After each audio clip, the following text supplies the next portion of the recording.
Hello, ladies and gentlemen of YouTube. Chilupin here one more time.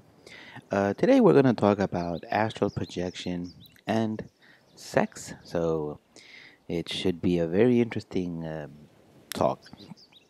Uh, we just want to clarify, we just want to say a few things before we continue. That our view here might not be the most popular one, and we have been thinking a lot about whether to actually do a video on this because there are so many misconceptions, so many misunderstandings when it comes to sexuality and when it comes to astral projection. Well, we must understand, we must refer to the videos that we were doing a little bit earlier when we were talking about thought forms. Now, if you remember, the thought forms were created in our minds and they were manifested in the astral as sometimes even as entities. So, well, we have to understand that most sexual encounters, we would go on even to say that most likely 99% of sexual encounters in the astral realms are encounters with entities that we have created ourselves. If we know, if we hear about, if we've heard about the ancient theories or the ancient ideas concerning succubus and incubuses, which are supposedly entities that are there to uh, take away any kind of energy that you have. Now, we must understand, why this is a myth and why this is not completely true. Now, notice the vocabulary that we're using. We're saying not completely true. We're not saying that there isn't any truth. So, the the mix-up comes when we talk about sexuality, when we talk about kundalini, and when we talk about sexual energy, and when we talk about sexual sensation. The problem is, most of us consider the sexual sensations to be the kundalini or to be sexual energy, and this is simply not the case. Sexual sensations uh, arise only if we have the proper equipment. What do I mean by this? If we do not have the nerve endings, we will not have any sexual sensation. Does this mean that if we don't have the proper nerve endings, we will not have sexual energy? So let's clear this up a little bit. Sexual energy is rather we would rather refer to sexual energy as creative energy. The sexual energy is the energy that ensures that all those processes that have to do with, for example, the ovum being fertilized by a sperm and then that becoming a baby, there is an energy behind it. There's something that sets it in motion. There's something that ensures that all the laws of genetics and all the laws of nature, when it comes to the union of these two cells, that all this becomes a human baby. There is an energy behind that, and that energy we would like to refer to as creative energy. Some of the mystic traditions call it the Kundalini. Some of the mystic traditions call it the Divine Mother. We are just going to call it creative energy. This is the sexual energy that we are talking about. That is sexual energy. Sexual energy creates. Sexual sensations do not create. The only thing that creates is sexual energy or divine energy. But now we understand what it actually is. So, what are all these sensations? What are all these sensations? If we notice the word sensation comes from the word senses. So, that's exactly what the sexual sensation is. And overkill, if you will, and overabundance, and no, not overabundance, an overkill of the senses. That is what the sexual sensations are. Uh, the nerve endings which create the sexual sensations are much more dense than the nerve endings that you have in other parts of your body. So Uh, the woman, for example, has a specialized organ exclusively designed for sexual sensations. The man also has certain parts of his sexual organs which have much more dense nerve endings, which create exquisite sexual sensations. Now, there's nothing wrong with these sexual sensations. We're not here to say that there's anything wrong because there isn't.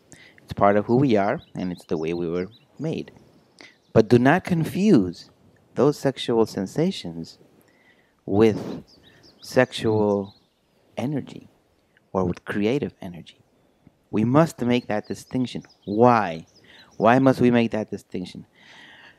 This is where many mystical traditions fall apart, fall down completely, and go on creating all sorts of meditations, all sorts of meditative practice, esoteric practices, revolving around the sexual sensations instead of really understanding what sexual energy is. Now, this sexual energy, regardless of your sexual sensations, will create. It is always constantly creating in the astral realms. Now, what is it creating? This is where I would refer to you once again to please listen to the video where we talk about um, thought forms. Listen to that video, and you're going to understand this video a little bit more. So, our mind creates through sexual energy. Now, since most of the time we are not awake, and when I say this, I mean consciously. We are mostly we are in a conscious slumber, if you will. Our mind is still creating, and those creations are manifested in the astral realm. This is why when you're dreaming, it is much easier to go somewhere because it is thought responsive. It is much easier if you want to see something, you will actually see it. You can even try it if you're lucid in a dream, or if you have a natural experience. Ask for a flower and watch the flower be created right before your eyes. How was it created? It's a thought form. It's a thought form from your own sexual energy, not sexual sensation. So this is why this is the where we're going to make a big statement here, and some of you might be offended, some of you might not. Our intent here is not to offend. Our intent here is only to give you our opinion, and it is just that, our opinion, but it is an opinion based on experience, based on over 30 years of astral projecting. Most sexual encounters in the astral realms are nothing more than encounters with your own creations. The man will create the perfect woman to be with. Now, when you're in the astral and you're having a sexual relation, don't you notice that the body of the person that you're with is simply amazing? There's a reason for that. The reason is you created her. That's the reason.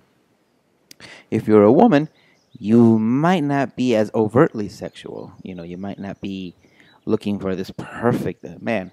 But haven't you noticed that the man that you're with is perfect in every way that matters to you? So, this is why they are creations. Now, are they evil? No. Are they bad in any way? No, no. They are creations, and they are there to help us through with our sexuality that can be very complicated many times here on Earth. So there's nothing wrong with them, but there is something that happens, and that is they take away from our consciousness. Instead of us going to the mental or casual plane or even higher planes than that, we get sort of stuck with these sexual creatures because it's simply very pleasurable. Now, there's nothing wrong with that except that they prevent us from going higher. So, now, we're not here to tell you that you should destroy them or anything like that. No. To us, it's all about consciousness and what we focus on. If we simply focus on the divine, this is what will manifest in the astral. So it's all about our consciousness and where we focus. This is why we are always talking about living in the moment. This is why we're always talking about awakenings, because the more we awaken and the more we learn to live in the moment, the more we will encounter the divine in the astral planes. If we don't do this, we will encounter parallel entities that are from Earth. So, this is all for today. We hope that you enjoyed the video. We will be posting many more videos in English, and hope that you have a very good day. And if you have any questions, please do not hesitate to ask them either here in the comments on YouTube or on the Facebook page that we have created. Thank you very much, and see you soon.